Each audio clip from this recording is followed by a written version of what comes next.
이 땅에 펼쳐진 건설의 대본영기와 함께 나날이 변모되어가는 수도 평양. 하나하나의 창조물들마다에는 전 세대들이 발휘한 투쟁 기풍을 변함없이 이어가려는 수도 건설자들의 두팀없는 의지가 어려 있습니다.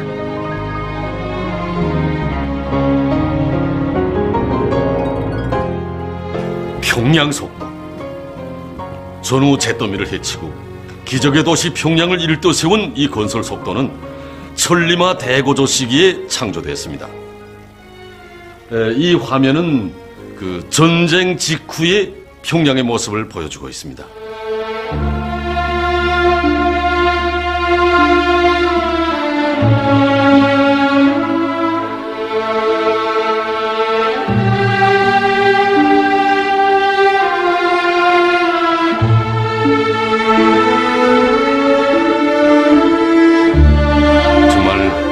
모든 것이 폐허로 됐습니다.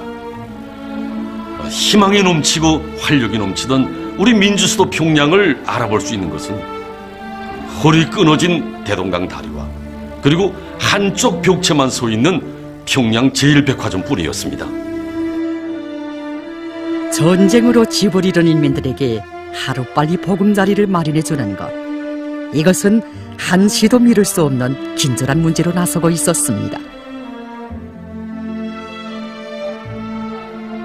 가열했던 저고병전쟁 시기 우리 시룡님께서는 이 승리한 저국의 레를 내다보시고 전후복구 건설 계획을 작성하도록 하셨습니다.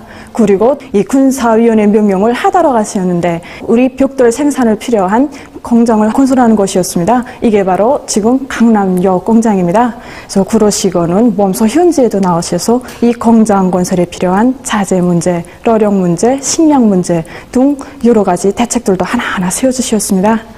우리 수령님께서는 1953년 7월 28일 바로 우리 전승 다음 날입니다. 이 강남역 공장을 찾으셨습니다. 그래서 이날 위대한 수령님께서는 우리 러던계급에게 지금 제일 중요한 것이 전후복구 건설을 빨리 더 잘하는 것인데 여기에서 특히 우리 평양시를 더 웅장화려하게 건설하자고 하셨습니다. 그러자면 뭘 해야 되는가? 우리가 이 공장에서 1년에 1억 매 이상의 벽돌을 생산해야 된다고 이 강력적인 가업도 제시해 주셨습니다.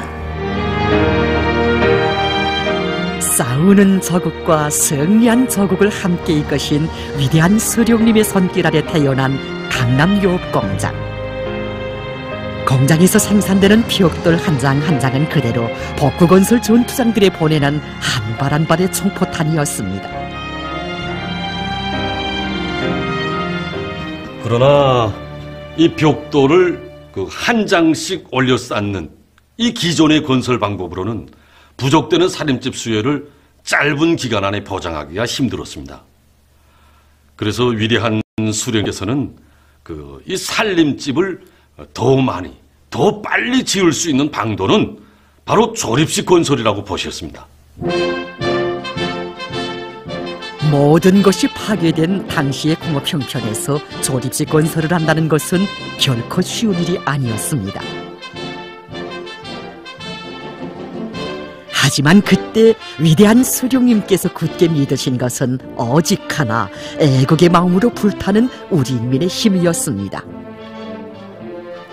하기의 오보이 수령님께서는 1956년 1월 전국 건축가 및 건설자 회의와 역사적인 당제 3차 대회를 비롯한 여러 기회에 건설 작업을 기계화하고 건설을 조립식으로 할 때 대한 방침을 제시하셨던 것입니다. 하지만 여러 해가 지나도록 당의 조립식 건설 방침은 웅당한 생활력을 발휘하지 못했습니다.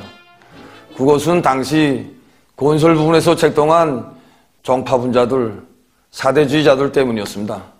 이 자들은 조립식 건설이 위험하다느니 일찍이 산업혁명을 시작한 나라 수대에서도 조립식 건설을 20세기에 와서야 시작했는데 당시 나라의 공업화도 실현하지 못한 우리나라가 어떻게 조립식 건설을 할 수 있겠는가 하면서 당의 조립식 건설 방침을 악랄하게 헐뜯고 비방주성에 나섰습니다.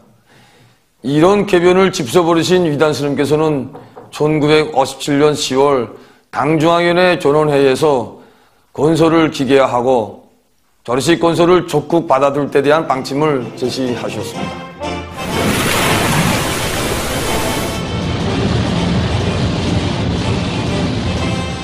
철석 같은 믿음을 안고 그들은 온갖 시련과 난관을 이겨내며 당의 조립식 건설 방침을 관철해 나갔습니다.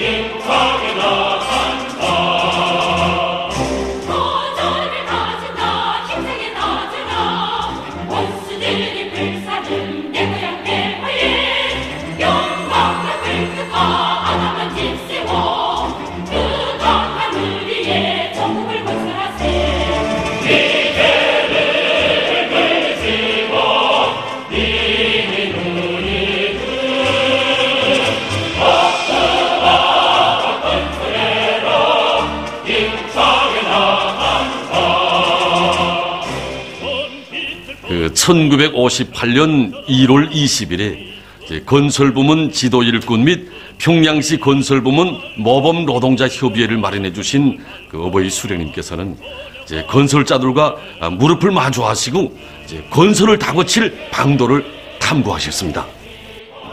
그때 그 협의회에 저희 아버지도 참가했었습니다. 그 협의회에서 위대한 수령님께서는 앞으로 살림집을 많이 건설해야겠는데 그러자면 부재가 많아야 된다고, 콘크리트 부재 생산을 신비하게 생각하지 말고 진흙으로 터피를 찍는 거나 같다는 거, 그러기 때문에 공장에서도 찍고 로천에서도 대대적으로 만들어야 한다고 호소하셨습니다. 그러시면서 전략투쟁을 강화하고 있는 자재, 있는 노력, 이것으로서 더 좋게, 더 많이, 더 빨리 건설하자고 강력히 결심하셨습니다. 그러자 저희 아버지는 위대한 수령님께 현재 공장의 생산 능력은 4만 5천 립방인데 6만 5천 립방을 생산할 수 있다고 대답을 했습니다. 그러자 위대한 수령님께서는 앞으로 살림집을 많이 건설하자면 10만 립방을 있어야 한다고 할 수 있는 거하고 다시 물으셨습니다. 그때 저희 아버지는 할 수 있습니다 라고 씩씩하게 대답을 했습니다. 그때 당시만 해도 저희 아버지는 제대군인 작업반장에 불과했습니다. 그러나 할 수 있다고 씩씩하게 대답할 수 있는 것은 위대한 수님 결실을 신장으로 접수하고 무조건 해내야 된다는 이런 신념을 안고 일해왔기 때문이라고 생각합니다. 그때 우리 사업소 노동계급은 조리식 건설 방법을 먼저 받아들이고 그 실현을 위해서 정말 이악하게 노력했습니다. 그들은 잠시간이면 종이 위에 도면도 그려보고 또 벽돌 조각을 가져다 모형도 쌓아보면서 조리식 건설 방법을 하나하나 터득했습니다. 뿐만 아니라 작업반들에서는 다른 건설장들의 견습도 보내고 또 기술자들을 데려다 그들에게서 기술을 하나하나 배워나갔습니다. 1956년 11월 10일 우리 사업소에서 건설하고 있던 조립식 건설장을 찾으신 위대한 수령님께서는 우리 사업소의 노동기구과 일꾼들의 손을 하나하나 잡아주시면서 조립식 건설의 선구자들이라는 감높은 칭호를 안겨주셨습니다. 당시 평양석도 창조자들은 기준기가 모자르면 목적 기준기를 이용했고 또 서로의 지혜를 합쳐서 통방식 조립방법도 창안해서 건설에 이용했습니다.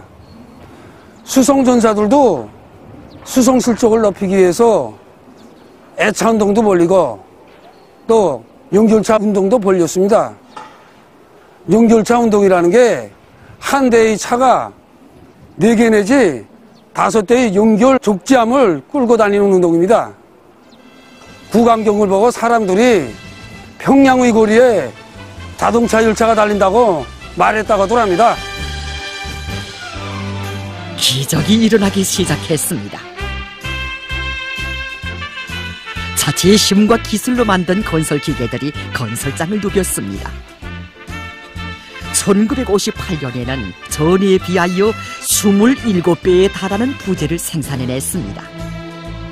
건설의 조립화 비중이 비약적으로 높아졌으며 고속도 조립 운동이 전개되어 하루 동안에 최고 320여 개의 부재를 조립하는 실적이 이력됐습니다. 평양시 건설자들의 헌신적인 투쟁에 의해 14분 만에 살림집 한 세대씩 조립하는 놀라운 속도가 창조되었으며 마침내 1958년 한 해 동안에 7,000세대분의 노력과 자재를 가지고 2만여 세대의 살림집을 건설하는 눈부신 성과가 이룩됐습니다. 기적적인 이 건설 속도를 두고 사람들은 평양 속도라고 불렀습니다. 평양 속도가 창조되던 나날에는 이런 일도 있었습니다. 언젠가는 공사장의 모습을 이제 그림에 담으려고 나온 어느 한 미술가가 이제 맞춤한 구도를 잡은 다음에 자리를 정돈하고 앉는 새에 살림집이 또 한층 올라가는 바람에 그림 그릴 위치를 다시 잡지 않으면 안 됐다는 것입니다. 그리고 당시 평양에 와서 이제 한 주일 동안 묵어간 한 외국인 인사는 도착한 날에 살림집 1층의 벽체 조립 장면을 이제 사진을 찍었는데 귀국할 때에는 7층 조립까지 끝난 이런 모습을 찍어가지고 떠났다고 합니다. 1958년 12월 25일 평양시 건설자 회의에 참석하신 위대한 수령님께서는 1958년은 건설에서도 위대한 전변이 일어난 해라고 긍지 높이 총하시면서 우리 수도 건설자들이 이룩한 빛나는 승리를 높이 평가해 주셨습니다. 지도 위에서 영영 사라질 뻔했던 평양을 가장 빛나는 도시로 일도 세운 기적의 속도 평양속도. 이것은 믿음이 나온 승리였습니다.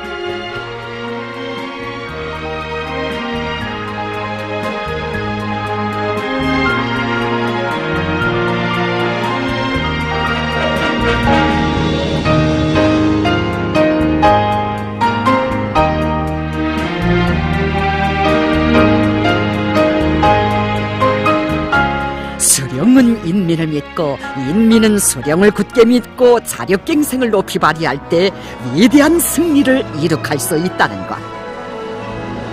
바로 이것이 오늘의 새로운 평양 속도의 창조자들이 더욱 굳게 새겨안는 진리입니다.